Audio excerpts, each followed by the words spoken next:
കർത്താവേ, thank you load. Thank you load. കർത്താവെ, ഞങ്ങൾക്ക് ഒരുമിച്ച് അങ്ങയുടെ സന്ധിയിൽ ഒരു പ്രാവശ്യം കൂടെ ദൈവവചനം ശ്രദ്ധിക്കാനായിട്ട് വരാൻ തന്ന അവസരത്തിനായിട്ട് അങ്ങനെ സ്തുതിക്കുന്നു. കർത്താവേ, അങ്ങയുടെ വചനത്തെ വാഴ്ത്തി അനുഗ്രഹിച്ച് ഞങ്ങൾക്ക് തരണേ. അങ്ങയുടെ വചനം ഞങ്ങൾ ശ്രദ്ധിക്കുന്നത് ഞങ്ങളുടെ ജീവിതത്തിൽ നിന്ന് ഒരു ട്രാൻസ്ഫോർമേഷൻ വരുത്തുവാൻ അങ്ങയുടെ ആക്കണമേ. Thank you lord. യേശു കർത്താവിന്റെ നാമത്തിൽ തന്നെ ആമേൻ. Praise the Lord. ഇന്ന് ഈ കഴിഞ്ഞ ദിവസം ഒരാൾ എന്നോട് ഉത്തമ ഗീതത്തിനെ പറ്റി ഇങ്ങനെ ചോദിച്ചായിരുന്നു, എന്താ ഇതിന്റെ അർത്ഥം എന്നുള്ളത്. അപ്പൊ ഞാൻ അതിനെപ്പറ്റി ഇങ്ങനെ ചിന്തിക്കാൻ തുടങ്ങി. ആ ഉത്തമഗീതത്തിലെ ചില വാക്യങ്ങൾ വായിക്കാൻ തുടങ്ങി.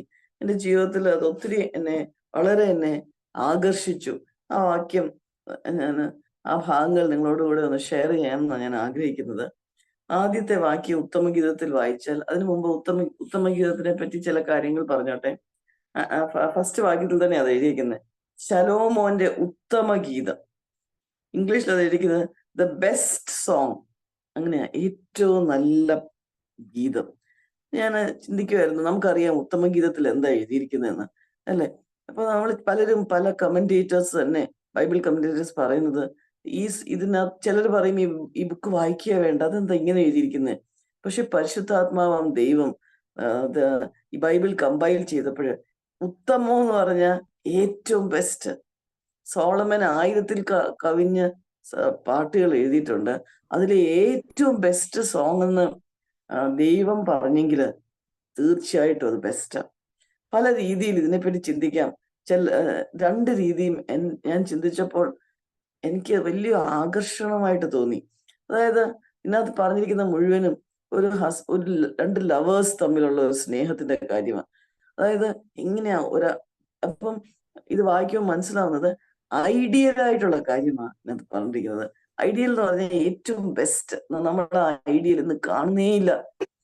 ഐഡിയൽ കാണുന്നതിൽ എല്ലാം സെൽഫിഷ് ആയിട്ടുള്ള ഇൻട്രസ്റ്റ് നമ്മൾ കാണുന്നത്, even between two lovers or husband and wife. പക്ഷെ ദൈവത്തിന്റെ വചനം അങ്ങനെയല്ല പറഞ്ഞിരിക്കുന്നത്. ഞാൻ ഓർക്കുമായിരുന്നു, ആദ്യമ ചാപ്റ്റേഴ്സ് ഓഫ് ദ ബൈബിളിൽ തന്നെ ആദാം ഹവ്വായെ അറിഞ്ഞു. ആഡം ന്യൂ ഈവ് എന്ന റിലേഷൻസ്, ഭാര്യ ഭർത്തൃ ബന്ധത്തിനെ പറ്റി പറയുന്നെങ്കിൽ അത്ര ഒരു ബ്യൂട്ടിഫുൾ, അതായത് വേറെ ആരുടെ മേത്ത് കാണില്ല, വേറെ ആരിലോട്ടും കാണില്ല. അങ്ങനെയാ ഏറ്റവും ബെസ്റ്റ് ആണ് ദൈവം തന്നിരിക്കുന്നത് എന്നുള്ള ഒരു വളരെ ബോധ്യത്തില് എല്ലാ രീതിയിലും അങ്ങനെയാണ് ഈ പാട്ടിൽ പറഞ്ഞിരിക്കുന്നത്. ദൈവം ആഗ്രഹിക്കുന്നത് ഒരു ഭർത്താവും ഭാര്യയും തമ്മിൽ ഈ റിലേഷൻഷിപ്പിൽ പോകണമെന്നാണ്. അതേസമയം പല കമന്റേറ്റേഴ്സും പറയുന്നത്, സ്പർജനൊക്കെ ഈ ഒരു ഉത്തമ ഗീതത്തിനെ പറ്റി 29 പ്രസംഗങ്ങൾ സ്പർജൻ പ്രസംഗിച്ചിട്ടുണ്ടെന്നാണ് പറയുന്നത്. അപ്പം ഈ ഉത്തമ ഗീതത്തിലെ ദൈവവും ഒരു വിശ്വാസിയും തമ്മിലുള്ള റിലേഷൻഷിപ്പ് അങ്ങനെ നമുക്ക് ചിന്തിക്കാം. ആക്ച്വലി ഇത് രണ്ടും ഞാൻ ചിന്തിക്കുമായിരുന്നു ഈ ദിവസങ്ങളിൽ. എങ്ങനെ ഞാനും എൻ്റെ ഹസ്ബൻഡും തമ്മിൽ റിലേഷൻഷിപ്പ് ദൈവം ആഗ്രഹിക്കുന്നു, അതുപോലെ ഇന്റിമേറ്റ് ആയിട്ട് ദൈവവും ഞാനും തമ്മിലുള്ള റിലേഷൻഷിപ്പ് ദൈവം ആഗ്രഹിക്കുക. അതിനകത്ത് 1-2 വാക്യങ്ങൾ ഈ ഞാനൊന്ന് വായിക്കാം. ആദ്യത്തെ ചാപ്റ്റർ. ശലോമോന്റെ ഉത്തമ ഗീതം. അവൻ തന്റെ അധരങ്ങളാൽ എന്നെ ചുംബിക്കട്ടെ. നിന്റെ പ്രേമം വീഞ്ഞിലും രസകരമാകുന്നു. നിന്റെ തൈലം സൗരഭ്യമായത്. നിന്റെ നാമം തകർന്ന തൈലം പോലെ ഇരിക്കുന്നു. അതുകൊണ്ട് കന്യകമാർ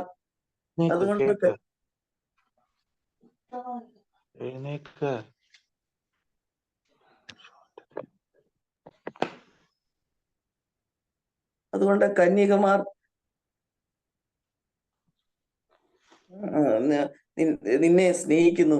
നിന്റെ പിന്നാലെ എന്നെ വലിക്ക, നാം ഓടിപ്പോക. രാജാവ് എന്നെ പള്ളിയറകളിലേക്ക് കൊണ്ടുവന്നിരിക്കുന്നു. ഞങ്ങൾ നിന്നിൽ ഉല്ലസിച്ചാനന്ദിക്കും. നിന്റെ പ്രേമത്തെ വീഞ്ഞിനേക്കാൾ ശ്ലാഘിക്കും. നിന്നെ സ്നേഹിക്കുന്നത് ഉചിതം തന്നെ. എത്ര ഇന്നത്തെ ആക്ച്വലി ഒരു നമ്മൾ ചിന്തിക്കാൻ പറ്റുന്നത്, ശലോമോൻ ഈ ഒരു ഹസ്ബൻഡ് വൈഫ് തമ്മിൽ അല്ലെങ്കിൽ രണ്ട് ലവേഴ്സ് തമ്മിലുള്ള സ്നേഹത്തെ പറ്റി ഇത്രയും പറഞ്ഞിട്ട് ശലോമോൻ തന്നെ വളരെ തെറ്റിപ്പോയി. അപ്പൊ നമുക്ക് ദൈവത്തിന്റെ ഐഡിയൽ ഏറ്റവും ബെസ്റ്റ് അറിഞ്ഞാലും പലപ്പോഴും നമ്മൾ എത്ര തെറ്റിപ്പോകാമെന്ന ദൈവത്തിന്റെ ആത്മാവ് ഇവിടെ പറയുന്നത്. അപ്പൊ നമ്മൾ എത്ര ശ്രദ്ധിച്ചു വേണം നമ്മുടെ ജീവിതം, ഹസ്ബൻഡ് ആൻഡ് വൈഫ് ജീവിതവും അതുപോലെ തന്നെ ആത്മീയ ജീവിതവും ജീവിക്കാൻ. അപ്പൊ ഇതിനകത്ത് ഈ ഈ ഉത്തമഗീതം വായിച്ചു കഴിഞ്ഞാല് വേറെ ഒന്നും ഈ ഈ ഈ ഈ ഈ ഈ കന്യകയ്ക്കോ അല്ലെങ്കിൽ ഈ പ്രിയപ്പെട്ടവനോ വേറെ ഒരു ചിന്തയില്ല. അതിനകത്ത് പല പ്രാവശ്യം പറഞ്ഞിട്ടുണ്ട്, ഐ ആം മൈ ബിലവഡ്സ്, ഞാൻ എൻ്റെ പ്രിയന്റെ ആകുന്നു, അവൻ എൻ്റെ ആകുന്നു. ഈ ഒരു ചിന്ത മാത്രമേ ഉള്ളൂ. ദൈവം നമ്മളെ, പക്ഷെ നമ്മൾ പലപ്പോഴും, ഞാൻ ഓർക്കുമായിരുന്നു, നമ്മുടെ ഭർത്താക്കന്മാരെ, സിസ്റ്റേഴ്സ് മീറ്റിംഗ് ആണല്ലോ, എന്നാൽ ഹസ്ബൻഡ്സും തിരിച്ച് ചിന്തിക്കാം. എങ്ങനെയാ നമുക്ക് പലപ്പോഴും നമ്മൾ അങ്ങനെ ചിന്തിക്കുന്നേ ഇല്ല നമ്മുടെ ഭാര്യമാരെ പറ്റി അല്ലെങ്കിൽ നമ്മുടെ ഹസ്ബൻഡ്സിനെ പറ്റി എന്ന് ഞാൻ ചിന്തിക്കുമായിരുന്നു എന്ന് എന്റെ മനസ്സിൽ വരുമായിരുന്നു. ഇവിടെ ഈ ഈ ഇവിടെ ഡിസ്ക്രൈബ് ചെയ്തിരിക്കുന്ന ഈ ഭർത്താവിനും അല്ലെങ്കിൽ ഈ ലവേഴ്സിന് വേറെ ഒരു ചിന്തയില്ല. അവരുടെ അവളുടെ പ്രിയനെ പറ്റി മാത്രമേ ചിന്തയുള്ളൂ. ഈ 5-ാം വാക്യം വായിക്കാം. യെരൂശലേം പുത്രിമാരെ, ഞാൻ കറുത്തവളെങ്കിലും കേദാര്യ കൂടാരങ്ങളെ പോലെയും ശലോമോന്റെ തിരശീലകളെ പോലെയും അഴകുള്ളവളാകുന്നു, എനിക്ക് ഇരുൾ നിറം പറ്റിയിരിക്കുക. അപ്പം ഈ പല കാരണം കൊണ്ട് ഈ കന്യകയ്ക്ക് അല്ലെങ്കിൽ ഈ സ്ത്രീക്ക് കറുത്ത ഇരുൾ നിറമായി. അതിന് പിന്നെ താഴോട്ട് പറയുന്നത്, എന്നെ തുറിച്ചു നോക്കരുത്, എന്റെ അമ്മയുടെ പുത്രന്മാർ എന്നോട് കോപിച്ചു, എന്നെ മുന്തിരിത്തോട്ടങ്ങൾക്ക് കാവലാക്കി. അതായത് ഞാൻ ഇതിനകത്ത് വായിക്കുന്നത്, ഞാൻ ഒരിക്കലും എന്റെ പ്രിയന്റെ സ്നേഹത്തിന് അവകാശമില്ല എനിക്ക് പക്ഷേ എന്റെ പ്രിയൻ എന്നെ സ്നേഹിക്കുന്നു. എന്റെ പ്രിയന്റെ താഴോട്ട് വായിക്കുമ്പോൾ ഈ 15-ാം വാക്യം ഒന്ന് വായിക്കട്ടെ. എന്റെ പ്രിയെ നീ സുന്ദരി തന്നെ. അതേസമയം 16, എന്റെ പ്രിയനെ നീ സുന്ദരൻ, നീ മനോഹരൻ. അപ്പം ഒരു ഹസ്ബൻഡ് ആൻഡ് വൈഫിലെ റിലേഷൻഷിപ്പില് ഞാൻ ഓർക്കുമായിരുന്നു, നമ്മൾക്ക് എത്ര കുറവ് പലപ്പോഴും വന്നു പോയിരിക്കുന്നത്. ഞാൻ എപ്പോഴും ഓർക്കും, നമ്മുടെ സ്പൗസസിന്റെ അവർക്ക് 95 ഗുണം ഉണ്ടായിട്ട് 5 തെറ്റുകൾ നമ്മൾ ഇംപെർഫെക്റ്റ് ആയിട്ടുള്ള നമുക്ക് ഉണ്ടെങ്കിൽ നമ്മൾ എപ്പോഴും 5 തെറ്റുകളെ പറ്റി, ഞാൻ എന്നോട് തന്നെ പറയുമായിരുന്നു, 5 തെറ്റുകളെ പറ്റിയായിരിക്കും ഞാൻ ചിന്തിച്ച് അതിനെ വലുതാക്കി അതിന്റെ മേലെ ഒരു റിസർച്ച് ചെയ്യാനായിട്ട് ചിന്തിക്കുന്നത്. ആക്ച്വലി അങ്ങനെ അല്ല. ഇവിടത്തെ ഈ ഭാഗം നമ്മൾ വായിക്കുമ്പോൾ ഇവിടെ വചനത്തിൽ പറയുന്നത് അങ്ങോട്ടും ഇങ്ങോട്ടും, എന്റെ പ്രിയെ നീ സുന്ദരി തന്നെ. 16-ാം വാക്യത്തില്, എന്റെ പ്രിയനെ നീ സുന്ദരൻ, നീ മനോഹരൻ, നമ്മുടെ കിടക്ക് പച്ചയാകുന്നു. ദൈവം, കർത്താവ് എങ്ങനെയാ ഇത് ആഗ്രഹിക്കുന്നത്? കർത്താവിന്റെ വചനം എങ്ങനെയാ നമ്മുടെ ജീവിതം ആഗ്രഹിക്കുന്നത്, ഹസ്ബൻഡ് ആൻഡ് വൈഫ് തമ്മിലുള്ള റിലേഷൻഷിപ്പ് ആഗ്രഹിക്കുന്നതെന്ന് ഞാൻ ഇവിടെ ചിന്തിക്കുമായിരുന്നു. ഏറ്റവും ബ്യൂട്ടിഫുൾ ആയിട്ട് ആക്ച്വലി ഞാൻ വിചാരിക്കുമായിരുന്നു, ഒരു കല്യാണത്തിനെ പറ്റി പ്ലാൻ ചെയ്യുന്നവർ പോലും ഈ ഉത്തമഗീതം വായിച്ചിരിക്കണം. ഒരു ഹസ്ബൻഡ് ആൻഡ് വൈഫായിട്ട് ജീവിക്കുന്നവര് ഈ ഉത്തമഗീതം വായിച്ചിട്ട് ദൈവം അതിൽ നിന്ന് നമ്മുടെ പാഠങ്ങൾ എടുക്കാനായി ആഗ്രഹിക്കുക. എന്നാൽ ഈ എഴുതിയ ശലോമോൻ വളരെ തെറ്റിപ്പോയി, കംപ്ലീറ്റ് ആയിട്ട് തെറ്റിപ്പോയി. ദൈവം നമ്മുടെ ജീവിതത്തില് ഈ ഒരു ഭാഗത്തിൽ നിന്ന് നമ്മൾ തെറ്റിപ്പോകാതിരിക്കാനായിട്ട് ഏറ്റവും ഐഡിയൽ കാണിച്ചു തന്നിരിക്കുക. ഇതിനകത്ത് 2-ാം അധ്യായത്തിലെ 15-ാമത്തെ വാക്യം വായിക്കാം. ഉത്തമഗീതം 2-ാം അധ്യായം 15-ാം വാക്യം. ഞങ്ങളുടെ മുന്തിരിത്തോട്ടങ്ങൾ പൂത്തിരിക്കിയാൽ മുന്തിരിവള്ളി നശിപ്പിക്കുന്ന ചെറു കുറുക്കന്മാരെ തന്നെ പിടിച്ചു തരുവിൻ. അതായത് ഈ ലവേഴ്സ്, ഈ സ്നേഹമുള്ള ഒരു സ്ത്രീയും ആക്ച്വലി ഇവരുടെ കല്യാണം കഴിഞ്ഞിട്ടില്ലാത്തതായിട്ടാണ് നമ്മളിവിടെ വായിക്കുന്നത്. ആ സ്നേഹത്തിന്റെ, പ്രേമം എന്നുള്ള വാക്ക് തന്നെയാണ് പലപ്പോഴും ബൈബിളിൽ ഉപയോഗിച്ചിരിക്കുന്നത് ഈ ചാപ്റ്ററിൽ. അതിന്റെ ഇടയ്ക്ക് നശിപ്പിക്കാനായിട്ട് കുറുക്കന്മാരുണ്ട്, ചെറു കുറുക്കന്മാർ, ലിറ്റിൽ ഫോക്സസ് എന്നായിരിക്കുന്നത്. അപ്പം നമുക്ക് ഇതിനെ എക്സ്ട്രാപ്പുലേറ്റ് ചെയ്ത് ഹസ്ബൻഡ് വൈഫ് എന്നുള്ള രീതിയിൽ നമുക്ക് ചിന്തിക്കാൻ പറ്റും. നമ്മുടെ ഒരു undefined love between husband and wife, ആ സ്നേഹത്തെ നശിപ്പിക്കാനായിട്ട് ചെറു കുറുക്കന്മാര് എന്തൊക്കെ ഉണ്ടോ, ചിലപ്പോ അതൊരു സാഹചര്യങ്ങളുടെ സമ്മർദ്ദങ്ങൾ കൊണ്ട് ചിലപ്പം ഒരാൾക്ക് ഒരു അസുഖമായിരിക്കും, അപ്പൊ നമ്മൾ അങ്ങ് മനസ്സ് മടുക്കും. അല്ലെങ്കിൽ ചിലരുടെ സംസാരിക്കുന്ന രീതിയായിരിക്കും. ഞാൻ എപ്പോഴും ചിന്തിക്കും, എൻ്റെ ഹസ്ബൻഡ് ഏറ്റവും ബെസ്റ്റായിട്ട് പ്രവർത്തിക്കുന്നത് ഞാൻ അദ്ദേഹത്തെ ഉണ്മയായിട്ട് സ്നേഹിക്കുമ്പോഴാണ്. എൻ്റെ വായിൽ നിന്ന് വരുന്ന വാക്കുകളായിരിക്കും പലപ്പോഴും എൻ്റെ ഹസ്ബൻഡിന്റെ സ്വഭാവത്തെ തെറ്റിക്കുന്നത്. അപ്പം കർത്താവ് ആഗ്രഹിക്കുന്നത് ആ രീതിയിൽ വേണം ഒരു ഹസ്ബൻഡ് ആൻഡ് വൈഫ് ആകാനായിട്ട്. ചെറു കുറുക്കന്മാർ, അതായത് ചെറിയ ചെറിയ പ്രശ്നങ്ങൾ വന്ന് ഒരു ഹസ്ബൻഡ് ആൻഡ് വൈഫ് റിലേഷൻഷിപ്പിനെ തളർത്താൻ ഒരിക്കലും പാടില്ല. ദൈവത്തിന്റെ വചനം അങ്ങനെയാ നമ്മളെ. അല്ലെങ്കിൽ എന്തിനാ ദൈവം ഇത്രയും ചാപ്റ്റേഴ്സ് ഒരു ഹസ്ബൻഡ് വൈഫ് റിലേഷൻഷിപ്പ് എങ്ങനെ ആയിരിക്കണം എന്ന് പറഞ്ഞിരിക്കുന്നത്? കാരണം ഞാൻ അതുപോലെ വായിക്കുമായിരുന്നു, husband and wife full old testament നോക്കിയാല് വിവാഹത്തെ ഏറ്റവും മാന്യമായിട്ട്, പുതിയ നിയമത്തിലും വിവാഹം എല്ലാവർക്കും മാന്യം. അപ്പൊ അത്ര ഇമ്പോർട്ടൻസ് തന്നിട്ടാണ് ദൈവം വിവാഹത്തെ കാണുന്നത്. ദൈവം ഒരാൾ ഏകനായിരിക്കുന്നത് നന്നല്ല എന്നാ കാണുന്നത്. അപ്പൊ ദൈവം ഫുൾ ഓൾഡ് ടെസ്റ്റ്മെന്റ് വായിച്ചാൽ എപ്പോഴും എല്ലാവരും മാരീഡ് ആയിട്ട് തന്നെ കാണുന്നത്. അപ്പൊ ആ മാരേജിനെ പറ്റി ഒരു കാര്യം ദൈവം നമ്മളോട് പറയണമെങ്കിൽ ദൈവം ഏറ്റവും ഇമ്പോർട്ടൻസ് മാരേജിനാ കൊടുക്കുന്നത്. പഴയ നിയമം തുടങ്ങുമ്പം ഒരു വിവാഹമുണ്ട്, അതായത് ആദാമും ഹവ്വയും തമ്മില്. പുതിയ നിയമം അവസാനിക്കുമ്പോൾ കാണുന്ന വിവാഹം ഏതാ? കുഞ്ഞാടിന്റെ ഒരു കല്യാണ സദ്യ വെച്ചിട്ട്. അപ്പൊ എല്ലാ രീതിയിലും ദൈവം ആഗ്രഹിക്കുന്നത് ഈ രീതിയിലാണ്. നമുക്ക് ഒന്ന് രണ്ട് വാക്യങ്ങളിലൂടെ ഞാൻ ഇത് വായിക്കുമ്പോൾ ഞാൻ ഈ പുസ്തകത്തിനെ പറ്റി ഇങ്ങനെ ധ്യാനിക്കുമായിരുന്നു 2 ദിവസമായിട്ട്. അപ്പൊ ഞാൻ ദൈവം ഒരു കാര്യം കൂടെ ആഗ്രഹിക്കുക. പല കമന്റേറ്റേഴ്സും ഇങ്ങനെയും അതിനെപ്പറ്റി പറഞ്ഞിട്ടുണ്ട്. ക്രിസ്തുവും നമ്മളും തമ്മിലുള്ള ബന്ധം ഇതേ ബന്ധമായിരിക്കണം. അതായത് നമുക്ക് നമ്മുടെ ഹൃദയത്തിൽ നമ്മുടെ ഹാർട്ട് ബീറ്റ് ചെയ്യുന്നത് കർത്താവിന് വേണ്ടിയായിരിക്കണം. ഒന്ന് രണ്ട് വാക്യം വായിക്കാം.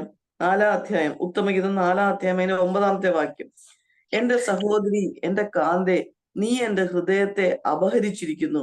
ഒരു നോട്ടം കൊണ്ടും കഴുത്തിലെ മാല കൊണ്ടും നീ എന്റെ ഹൃദയത്തെ അപഹരിച്ചിരിക്കുന്നു.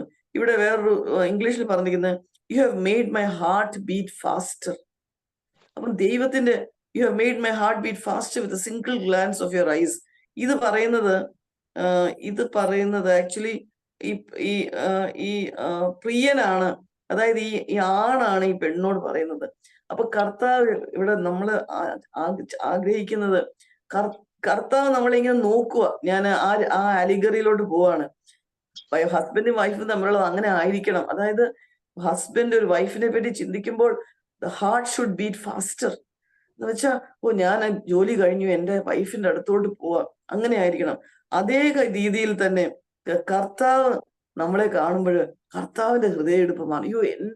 എന്നെ സ്നേഹിച്ച് എനിക്ക് വേണ്ടി ജീവിക്കുന്ന എന്റെ മകള്, എന്റെ മകന്, you have made my heart beat faster, my sister, my bride. You have made my heart beat faster with a single glance of your eyes. അതായത് ഒരു നോട്ടം കൊണ്ട് എന്റെ ഹൃദയത്തെ അപഹരിച്ചിരിക്കുന്നു. അതായത് എന്റെ ഒരു കർത്താവിന് വേണ്ടിയുള്ള ഒരു പാഷൻ, ഒരു ആഗ്രഹം കാണുമ്പോൾ കർത്താവിന്റെ ഹാർട്ട് ഫാസ്റ്റ് ആയിട്ട് ബീറ്റ് ചെയ്യണം. ഈ 5-ാം അധ്യായത്തിന്റെ 2-ാം വാക്യം ഒന്ന് വായിക്കാം. 5-ാം അധ്യായത്തിന്റെ 2-ാം വാക്യം. ഞാൻ ഉറങ്ങുന്നുവെങ്കിലും എന്റെ ഹൃദയം ഉണർന്നിരിക്കുന്നു, വാതിൽക്കൽ മുട്ടുന്ന എന്റെ പ്രിയന്റെ സ്വരം. ഇവിടെ ഈ കാന്തന് അല്ലെങ്കിൽ ഈ പ്രിയന് ഉറങ്ങുക.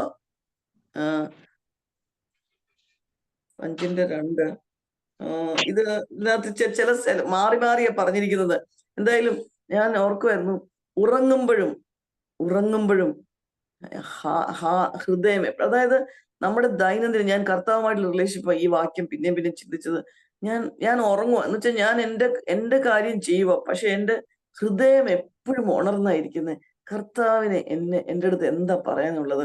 എന്റെ റിലേഷൻഷിപ്സിൽ ഇത് ഭാര്യയായിട്ട് മാത്രമായിരിക്കത്തില്ല, എന്റെ ഏതെങ്കിലും കാര്യത്തിൽ എനിക്കൊരു കുറവുണ്ടോ, എനിക്കൊരു തെറ്റുണ്ടോ, കർത്താവ് എന്താ എന്നോട് സംസാരിക്കുന്നത് എന്നിട്ട് ഇങ്ങനെ നോക്കിയിരിക്കുക. എന്നിട്ട് പറഞ്ഞിരിക്കുന്നത്, വാതിൽക്കൽ മുട്ടുന്ന എന്റെ പ്രിയന്റെ സ്വരം. ഈ പ്രിയ പറയുക, അയ്യോ കർത്താവ് എന്നോട് സംസാരിക്കാനായിട്ട് നോക്കിയിരിക്കുക, കർത്താവ് എന്തോ എന്നോട് പറയുന്നത്. കർത്താവ് നമ്മളോട് എങ്ങനെയാ പ്രിയപ്പെട്ടവരെ സംസാരിക്കുന്നത്?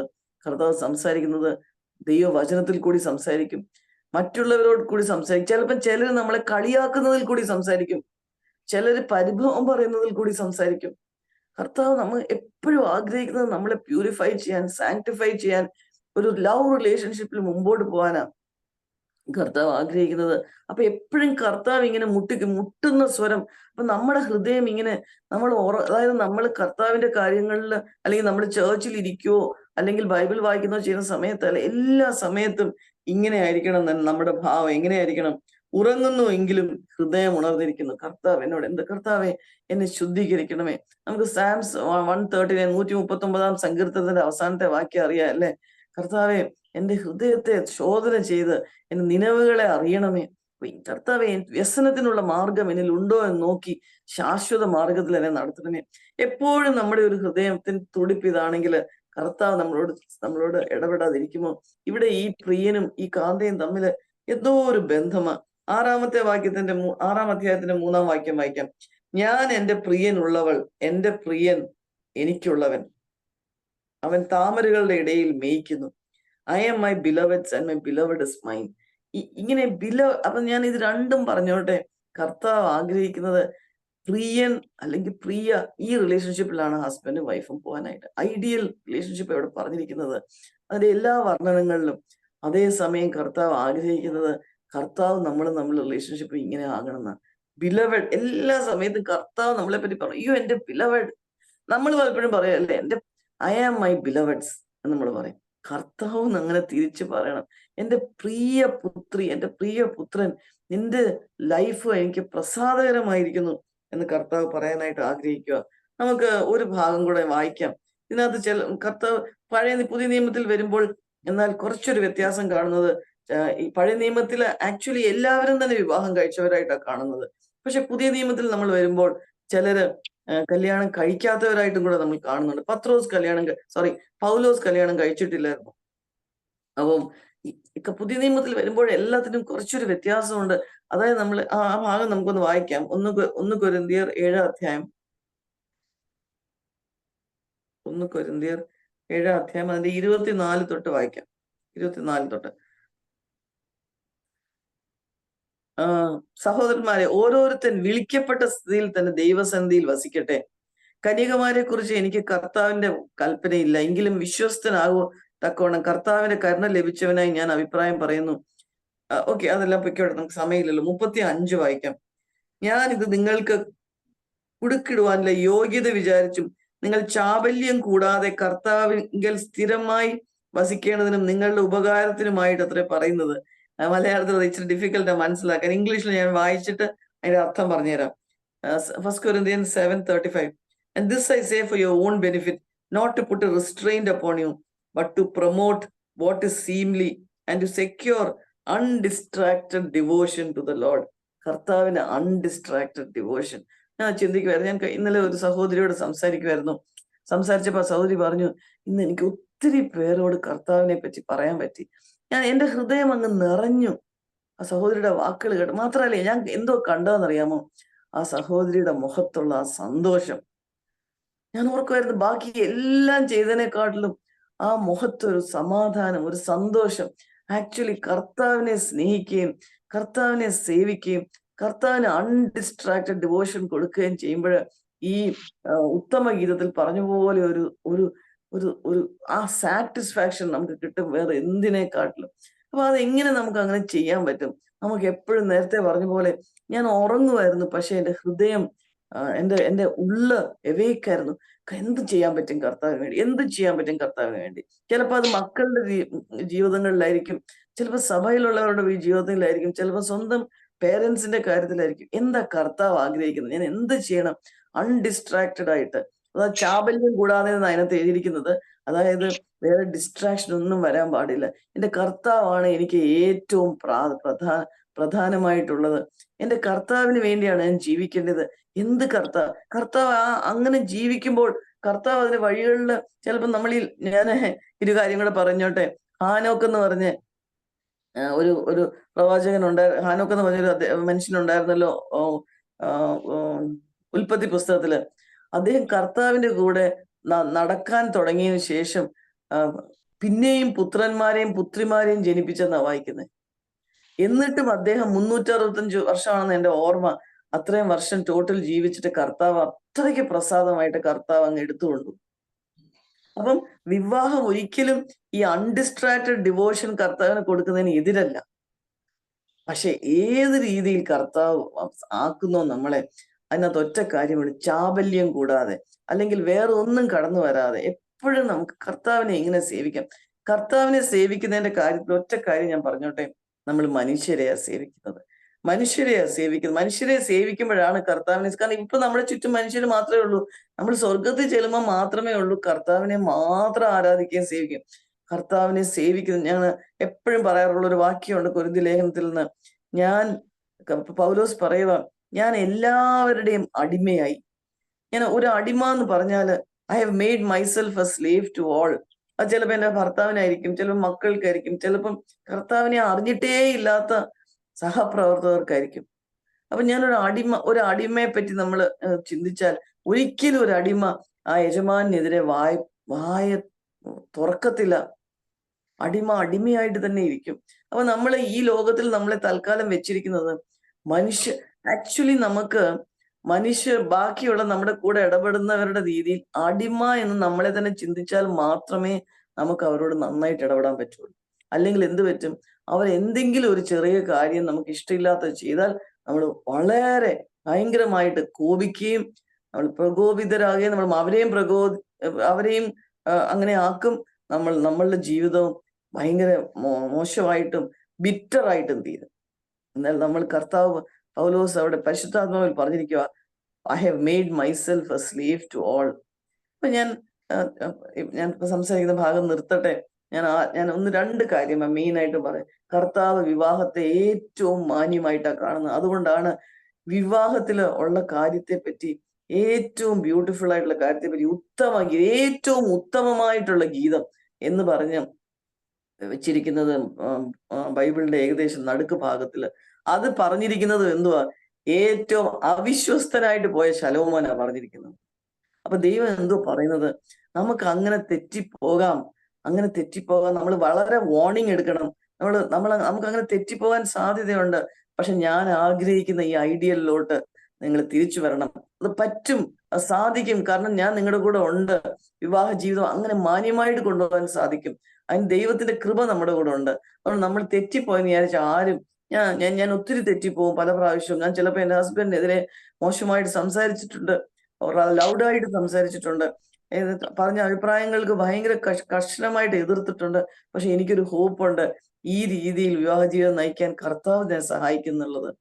അതേസമയം കർത്താവിനോടുള്ള ബന്ധത്തിലും ഞാൻ ഉറങ്ങിക്കിടക്കുക, പക്ഷെ എന്റെ ഹൃദയം ഉണർന്നിരിക്കുക. കർത്താവ് എന്താ എന്നോട് പറയാൻ? ഞാൻ ഇന്നലെ പറഞ്ഞല്ലോ, എന്റെ ഒരു സഹവിശ്വാസിയെ കണ്ടിട്ട് എനിക്ക് ഇന്ന് മുഴുവൻ വീരമാമ എത്ര പേരോട് കർത്താവിനെ പറ്റി. അങ്ങനെ കർത്താവിനെ സേവിക്കുവാൻ അൺഡിസ്ട്രാക്റ്റഡ്. നമ്മുടെ ജീവിതത്തില് ഒരാളെ ഇന്ന് പകല് മുഴുവൻ ചിലപ്പോൾ നമ്മൾ വീട്ടിലിരിക്കുമായിരിക്കും, ഒറ്റയാളെ മാത്രമേ നമ്മൾ കണ്ടുള്ളൂ എന്ന് വിചാരിച്ചു. ആ ആളോട് കർത്താവിനെന്നോണം പെരുമാറാനായിട്ട്, കർത്താവാണ് എന്റെ മുമ്പിൽ. എസ്പെഷ്യലി ഒരു വിശ്വാസിയാണെങ്കിൽ കർത്താവിന്റെ ആത്മാവ് ഉള്ളിലുള്ള ഒരാളാ. ആ രീതിയിൽ ചാപല്യം ചിലപ്പം ദൈവം ആ ഒരാളെ മാത്രം നമ്മുടെ ഒരു പെരുമാറ്റം കൊണ്ട് നമ്മൾ അവരെ കർത്താവിലോട്ട് വളർത്തിയാൽ അവര് മുഖാന്തരം ചിലപ്പം എത്ര പേര് കർത്താവിനെ അറിയും. ഒരു അന്ത്രയോസിനെ പറ്റി ഒന്നും പറഞ്ഞിട്ടില്ല ലേഖനങ്ങളില്. പക്ഷെ അന്ത്രയോസ് ആണ് പത്രോസിനെ കർത്താവിലേക്ക് കൊണ്ടുവന്നത്. അതുകൊണ്ട് നമ്മുടെ ശുശ്രൂഷ ചിലപ്പം നമ്മൾ ആരെയും കാണുന്നില്ലായിരിക്കും ഹോൾ ഡേ, പക്ഷെ നമ്മൾ ഒരാളെ കണ്ടാൽ മതി. ചിലപ്പോൾ ഒരു ഹോൾ ലൈഫിൽ ഒരാളെ കണ്ടാൽ മതി. ആ ആളോട് കർത്താവിനെന്നോണം പെരുമാറിക്കഴിഞ്ഞാൽ, ഈ ഉത്തമഗീതത്തിൽ പറഞ്ഞിരിക്കുന്ന പോലത്തെയുള്ള കർത്താവിനോടുള്ള സ്നേഹത്തിൽ പെരുമാറിയാൽ അവര് മുഖാന്തരം അനേകർ കർത്താവിലേക്ക് വരും. ദൈവം നമ്മളെ ആക്കി വെച്ചിരിക്കുന്ന സാഹചര്യങ്ങളിൽ വിവാഹിതരായാലും വിവാഹിതരല്ലെങ്കിലും ഈ രീതിയിലുള്ള സ്നേഹത്തില് കർത്താവിനോടും, വിവാഹിതരാണെങ്കിൽ ആ രീതിയിൽ സ്പൗസിനോടും ഇടപെടാനായിട്ട് കർത്താവ് നമ്മളെ സഹായിക്കട്ടെ. ആർക്കെങ്കിലും പ്രാർത്ഥിച്ച് ശുശ്രൂഷ അവസാനിപ്പിക്കും.